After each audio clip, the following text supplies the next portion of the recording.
Welcome back to the Mike Brennick Show, where we are talking with entrepreneur Mike Brennick. He's a Marine vet, serial CRO, and stand-up comedian. We're talking all things business, leadership, revenue, and how to balance it all while still having fun. Mike, thank you for being here again.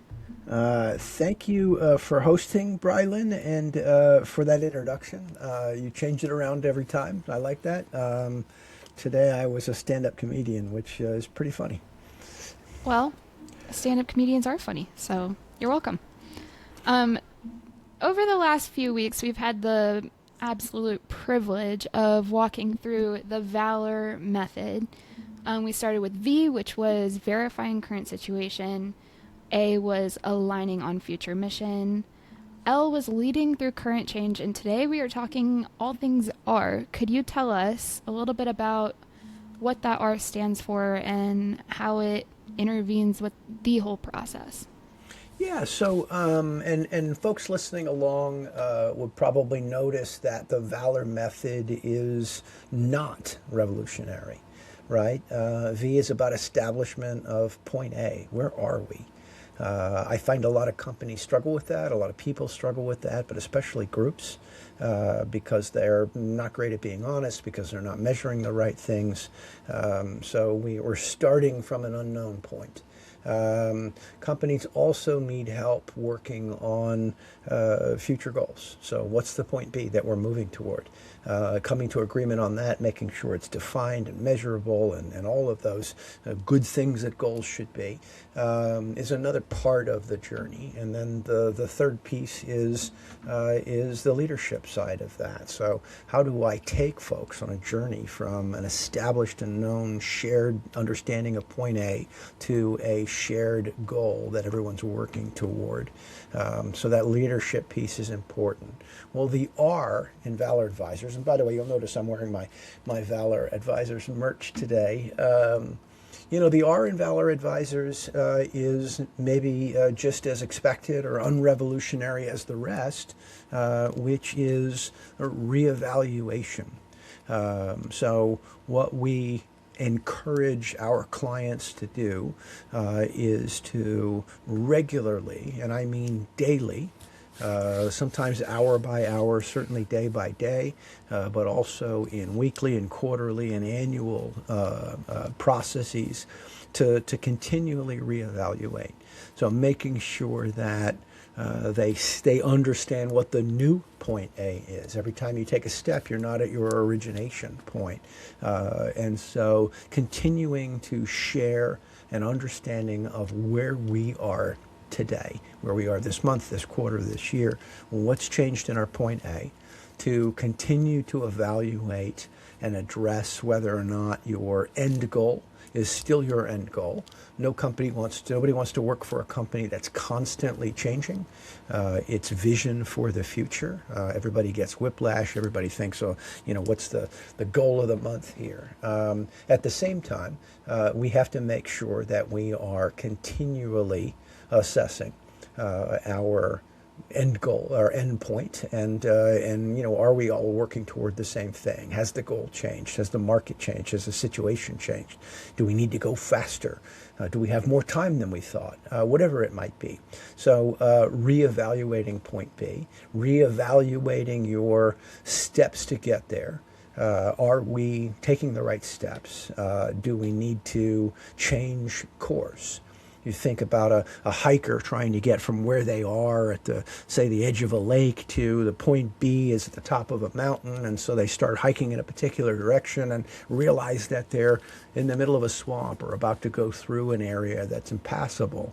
So now they've got a new situation. They've got a new current reality that they need to address, and they need to change direction. So constant reevaluation at the corporate level, at the leadership level, means having good dashboards, having a constant and continuous measurement of the things that matter, continually reaffirming whether or not those things matter, and just continuing the process. As I said, every time you move, you've got a new point A. Am I still on track to accomplish my goals? So the R is an important part of the process of making sure that companies are set up for keeping the process going, even after we're gone. If we come in for a consulting engagement, making sure that they have the ability to continually and accurately evaluate or reevaluate their situation and revise the planning process as needed. Yeah, and you mentioned that the Valor method isn't revolutionary, but I would say that maybe it's not so commonsensical. Otherwise, we would have a bajillion successful businesses out there, and as entrepreneurs, running a business is hard. But would you say that the R part of this method may be one of the most revolutionary when you go into a business, or one that it's most important to implement? Yeah, I don't want to assign importance to each one of the steps because it is a process. And so all four of the steps in the process are of equal import. But I think where you're going is in understanding that this stuff, while simple conceptually, is not simple to execute. And that's why we exist, is to help companies to go through this process. The reevaluation piece, as I said, is one that many companies struggle with because they're not continuing to measure. They're sort of hoping that this is something that they could sit down and do some strategic planning in an offsite, and then everybody goes back to work and forgets about it. And of course, that's not how company operations are supposed to go. That's not how strategic planning is supposed to work. So the idea that you've given people the tools to continue the process on a day-to-day basis, on a regular basis, is one of the most important parts of the process. Yeah. And, you mentioned a dashboard too. So going in and evaluating those KPIs that you established at the beginning. What are some of those KPIs that often lead to a business making it or breaking it? From a sales and marketing perspective, companies love to track wins. They love to track revenue. More often than not, success comes earlier in the sales process or in the sales and marketing process. So are we generating leads? Are we handling those leads and converting them? Are we moving things along through the sales process? So, one of the more important metrics is really that what we would call sales funnel health.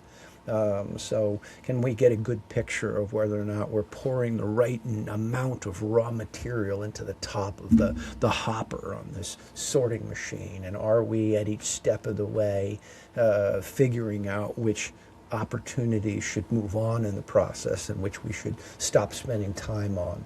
So that to me is an overall sales funnel health metric that we can help companies establish, but that's a pretty important one. Customer satisfaction is one that a lot of companies will track and is a very important metric for continued revenue, recurring revenue organizations, for repeat business, for advocacy. Are we getting good reviews? Are we getting customers that are saying good things about us in the marketplace? So customer happiness, customer success metrics are really important. One that very few companies track but is important is kind of an employee satisfaction. So the data is pretty clear that engaged and happy employees create happy customers. And so measuring employee satisfaction is a really important thing to do that I find a lot of companies don't do particularly well or don't do at all. So that's an example. Those are a couple of examples of metrics that we find to be important. Yeah, that's insightful. So I want to talk a little bit about how Valor Advisors can assist with this process. Can you tell me a little bit about how it looks to bring Valor Advisors in to help with that VAL and then the R of all of that? Yeah, when we do the process, when we take companies through the Valor method, we take them in order. We start with typically a workshop for the executive team. Sometimes that's done in front of the whole company as a keynote address. Sometimes it's done as an offsite workshop. But we take folks through an exercise of identifying where they are, what is the current state. We do that through things like a SWOT analysis, through surveys, through interviews with customers and employees, through looking at the books. And so getting to a clear understanding of where we are, what does a current state look like.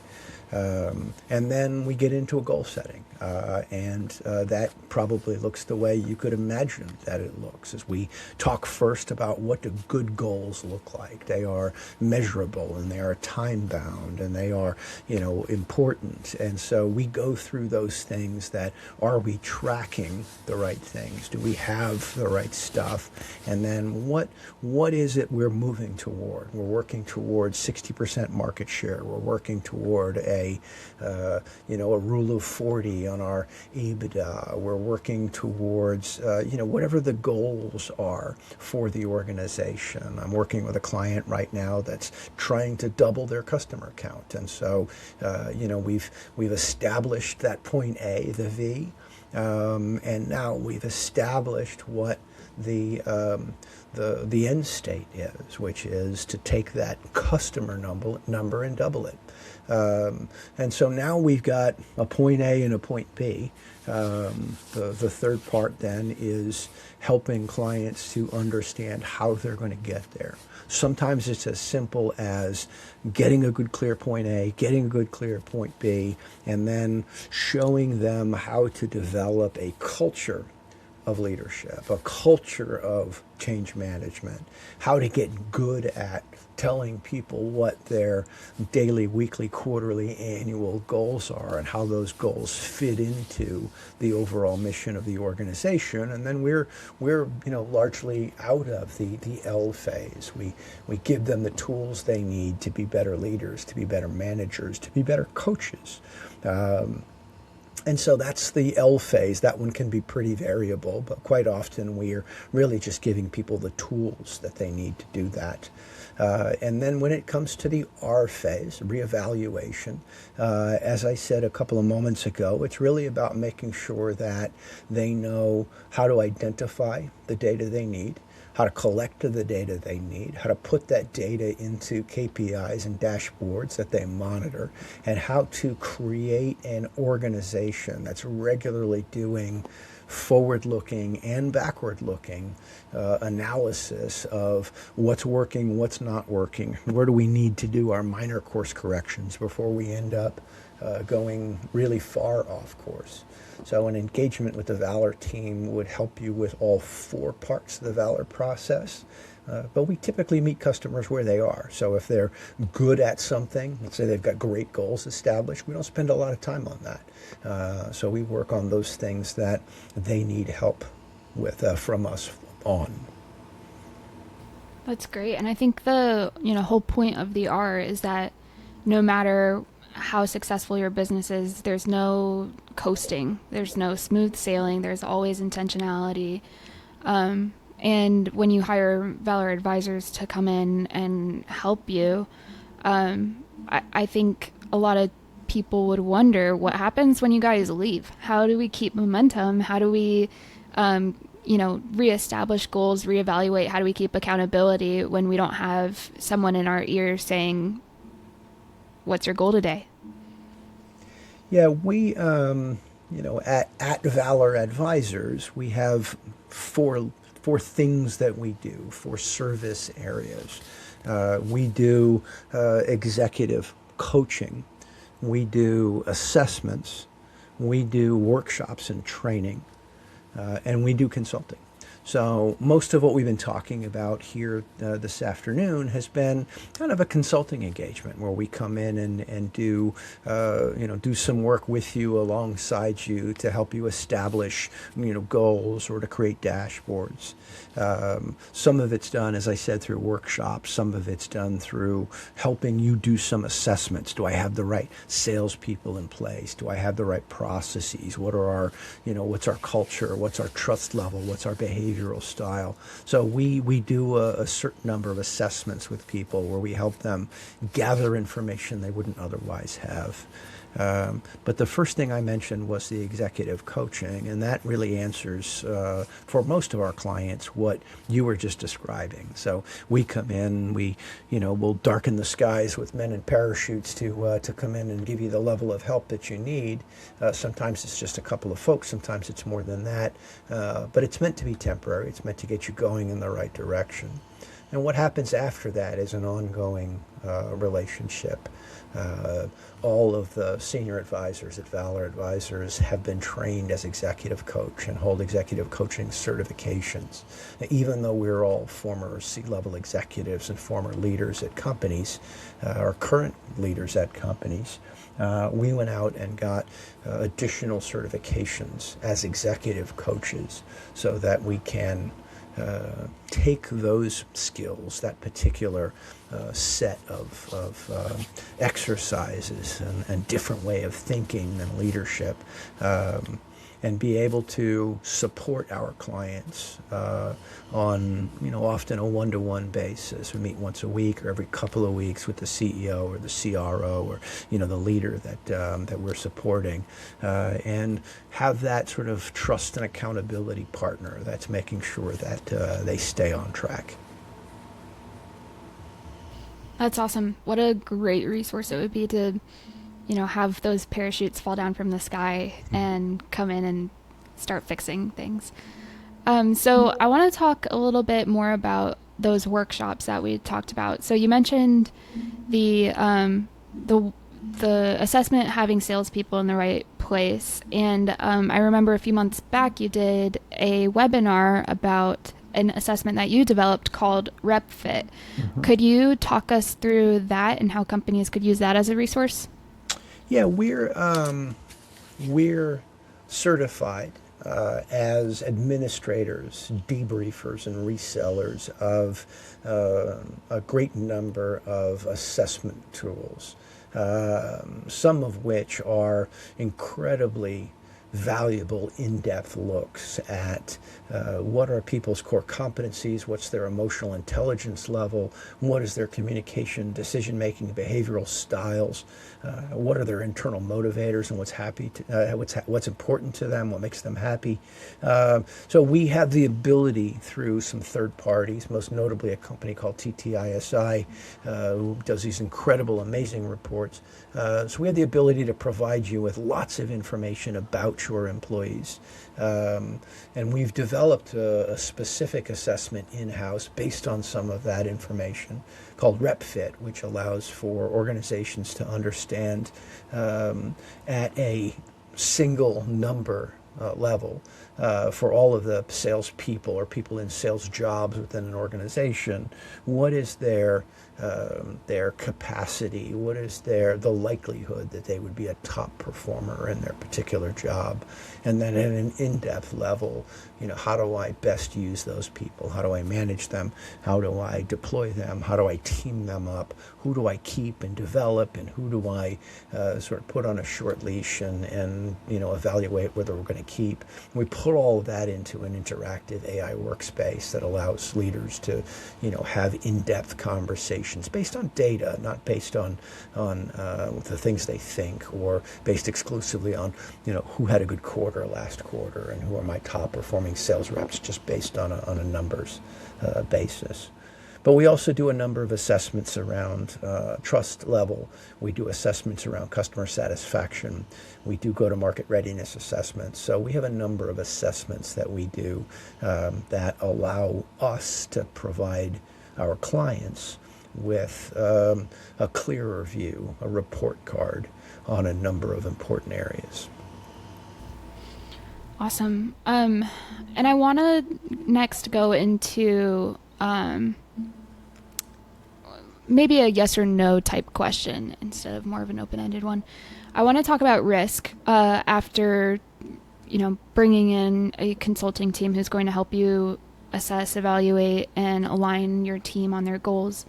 Would you say that the bigger risk after all of that would be headiness, so setting up goals that may be unreachable, or would it be pessimism? Bigger risk. I'm not sure. We don't often get to a place where we think the goals are unachievable. I think of a couple of resources. One is the quote by Bill Gates, where he said, "Most companies overestimate what can be done in a year and underestimate what can be done in 10 years." Often when we work with sales organizations, I tell them, I think you're overestimating what can be done in a quarter. People will call us and say, hey, our year ends in the next 2 months and it doesn't look like we're going to have a good year. Can you help us? Yeah, I can help. How much can we move the needle in 60 days at the end of a year with enterprise deals that are already in flight? We can help, but not always as much as people hope. But I think they underestimate what can be done in 5 quarters or 10 quarters, to paraphrase Bill Gates' 10-year quote.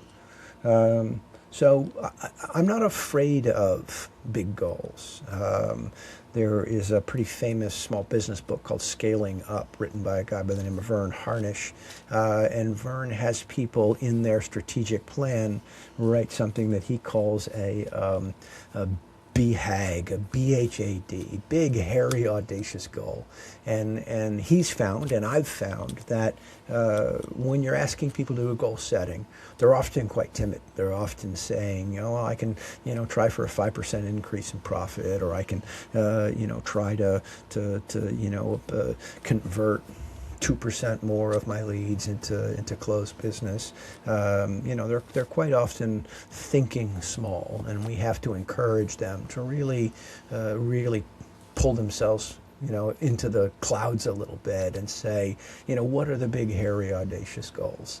The client I mentioned earlier who's decided they need to double their client base. This is a mature business that's been in existence for a decade. But in the next 18 to 24 months, they want to double their business. And so I love that. Is a big, hairy, audacious goal. That's great. What a good goal.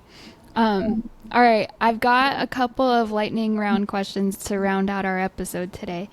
And I don't know if you're ready, so I rarely am. You always surprise me. I know. All right, here we go. It's 3 p.m. and you need a snack. Go-to snack. Go ahead. You're going to hate this answer, but I tend to get a balanced set of macros with every snack and every meal. So that's going to mean a little bit of fat, a little bit of carbs, and a little bit of protein. So a good snack might be a piece of fruit and a piece of cheese and a handful of cashews or something, which will keep you full till dinner. And let you get back to work. See, I told you were going to hate that answer. Yeah, no, I didn't like that. I was hoping for, I don't know, you open the fridge and you see a massive slice of last night's cake, and that's the snack, but it's okay. All right, tell me about a time that you went with your gut instinct over data. Went with my gut instinct over data. Over data. Or maybe you disregarded data in favor of your gut instinct?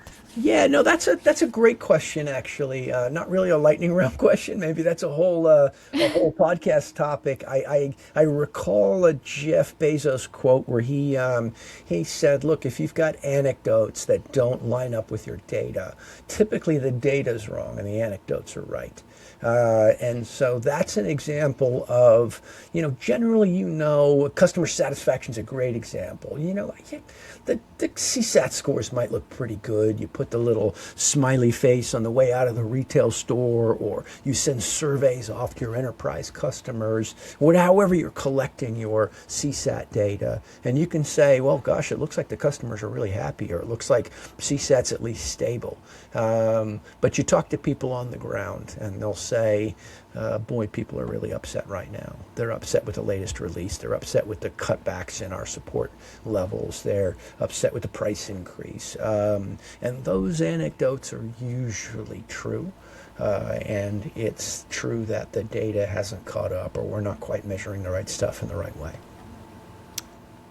I don't know if that answered my question, though. I don't know if it did either. When's the last time you personally went gut instinct over data? Well, I have a new watch. It was my birthday recently, and my wife got me a brand new watch, which gives me all kinds of cool things, like my body battery score every day. So I'm collecting data about not just my length, but my quality of sleep and diet and how much rest I've got. And every once in a while I say, I don't care what the watch says. I'm taking the day off. Or I don't care what the watch says. I'm going to do an extra hard workout today. Is it a Garmin? It is absolutely a Garmin. Yeah, those things are brutal. They are brutal. Do you have Strava? Yes.